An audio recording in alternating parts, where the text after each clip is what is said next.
আসসালামু আলাইকুম, কেমন আছেন সবাই? আমরা এই মুহূর্তে আছি নড়িহাটি শিবরামপুর যে লিচুর বাগান, সেই লিচুর বাগানে আপনারা দেখতে পাচ্ছেন গাছে মুকুল এসেছে, ফুলের গন্ধে চারিদিক মোমো করছে। তার নিচে আবার মধুর চাক, মধুর বক্স, মৌমাছির বক্স, যেখানে মধু সংগ্রহ করা হচ্ছে। বাহিরের থেকে অনেক মানুষ এই সিজনটাতে এসে মধু সংগ্রহ করে এবং এই মধুটা নাকি খুবই সুস্বাদু এবং খুবই উপকারী। এই যে লিচুর বাগানটি রয়েছে, পুরা বাগান জুড়ে এরকম সুসজ্জিত করে রাখা হয়েছে এই মৌমাছির বক্সগুলো। এই বক্সের ভেতরেই মূলত মধু সংগ্রহ করা হয়। আপনারা দেখতে পাচ্ছেন খুবই সুন্দর এবং চমৎকারভাবে এই লিচুর বক্সগুলো সুসজ্জিত করা হয়েছে। কোথাও গোল, কোথাও লম্বাটে, কোথাও ইউ আকৃতি, কোথাও ভি আকৃতি করে এই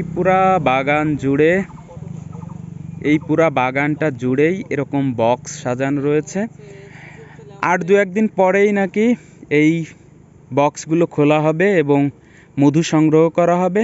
আপনারা যারা মধু সংগ্রহ করতে চান, কিনতে চান, অবশ্যই নড়িহাটি শিবরামপুর এই এলাকায় আসলে পেয়ে যাবেন একেবারে টাটকা সুস্বাদু এই মধু। আপনারা দেখতে পাচ্ছেন, একটু লক্ষ্য করলে বক্সে কি পরিমাণে মৌমাছি জড়িয়ে আছে এবং এখানটায় আমাদের মতো সাধারণ মানুষ এসে দাঁড়ানো বা কাজ করা থাকা খুবই ভয়ঙ্কর একটা ব্যাপার, কারণ এই মৌমাছি কামড়ে দিলে তখন হিতের বিপরীত হতে পারে। তবে এখানে যারা কাজ করে তারা খুবই সাবধানতার সাথে এবং তাদের নিয়ন্ত্রণ করার ক্ষমতা আছে বলেই তারা এখানে কাজ করে।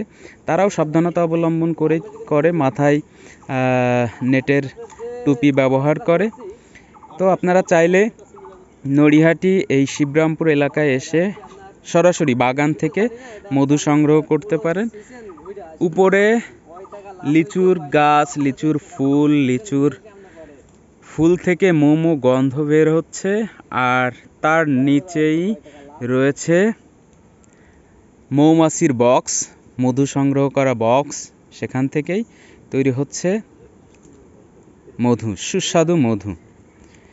অনেক অনেক ধন্যবাদ ভিউয়ার্স সাথে থাকার জন্য। আপনারা দেখতে পাচ্ছেন কিভাবে মধু সংগ্রহ করা হচ্ছে, মৌমাছি উড়ে বেড়াচ্ছে, সেই চিত্র আপনাদেরকে এতক্ষণ দেখালাম। ধন্যবাদ সাথে থাকার জন্য।